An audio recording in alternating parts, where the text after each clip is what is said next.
The last couple days have been pretty hard. And we have some amazing people here. Thank you for Anna and Danny and all the hard work you've done. There's the nurse and respiratory therapists here that have been instrumental in actively saving some people's lives who were just dying at home.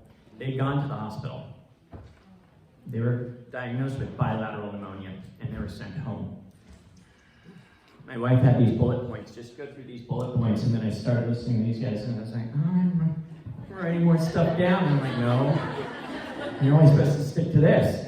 And so I was like, don't tell too many stories. I'm like, that's all I have, is stories.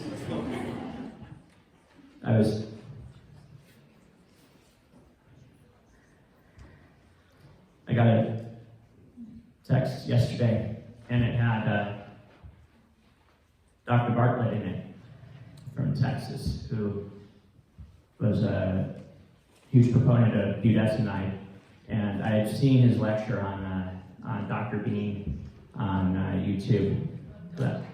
Yep, Dr. Bean. Apple beans. Yeah. And I re-listened to it today, and it was just interesting because he was really hammering home the early use of budesonide with inhaled steroids.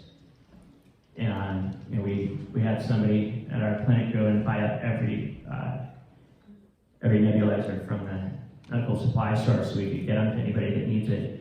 So if you have extra and you can donate a nebulizer machine, we can use all that we can get. But so many people think, well, I'm breathing fine. Why do I need this? Why am I using a steroid inhaler? It's to prevent what's likely going to happen. Usually that's day 9 or 10 when that full pulmonary,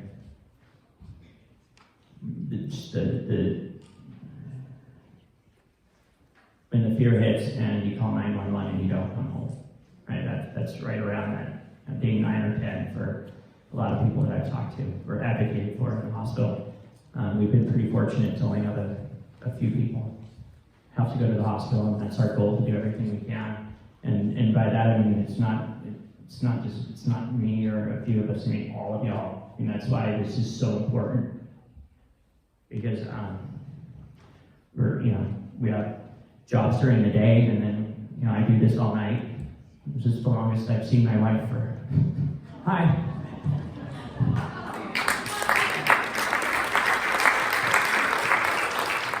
Got this email from a wife whose husband was in the hospital. I'm getting old. This was in his chart. Subsequently, it was discovered that Scott Miller is practicing in the Seattle area. Anyways, it appears he's not recommending standard of care measures in regards to COVID-19 prevention. What's the standard? No. Go home until you're so sick that you have to go to the hospital and just isolate yourself. I don't advocate for that standard of care. So,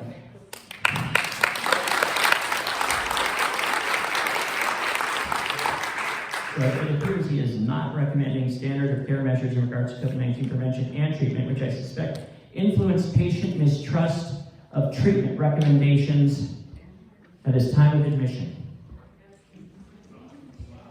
So, I simply asked if they could give him thiamine to inhibit interleukin-17 activity. That was it. Can you give him some IV thiamine? Don't go crazy. Giving him 200 milligrams, just give him 100. Maybe again this evening. They got the pulmonologist, which is always too busy to talk to me, down there so quick. Like, wow, so that's all you have to do? So that will be coming to me in a letter.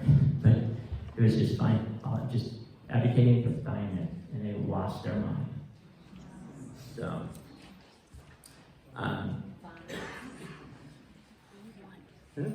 B1, yeah, B1. Benfotiamine, active form, benfotiamine, B1. And, my wife has supported everything that I've done, and so I'm not scared at all. I got no fear, because I'm not controlling this. right? I'm being guided, but I'm not controlling anything.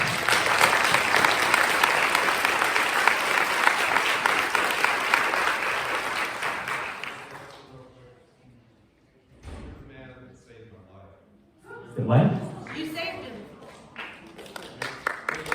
For me, I went to the doctor. I went to the emergency room. I told them, they asked me, have you had the jab? I said, no. I told them, I don't want the jab. As soon as I said that, they shut me off. They x-rayed my lungs. They gave me a blood workup. They told me I had pneumonia. They sent me out the door with nothing. My wife wouldn't give up. Kept calling. A friend of ours got your name and we contacted you because of what you did for me. I mean, I was in my bed leaving a message for my kids. I didn't want to wake up the next day. I was that low. The medication you gave me and what it did for me, it was a God thing. God gave me a blessing. Whatever happens here is a blessing in heaven. Remember that.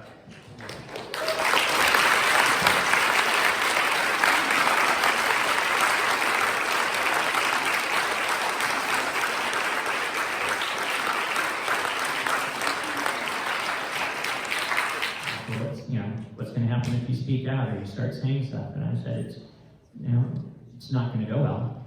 But I said, are you afraid? Are you afraid of COVID? She's like, no. Like, how come? She's like, well, you tricked me.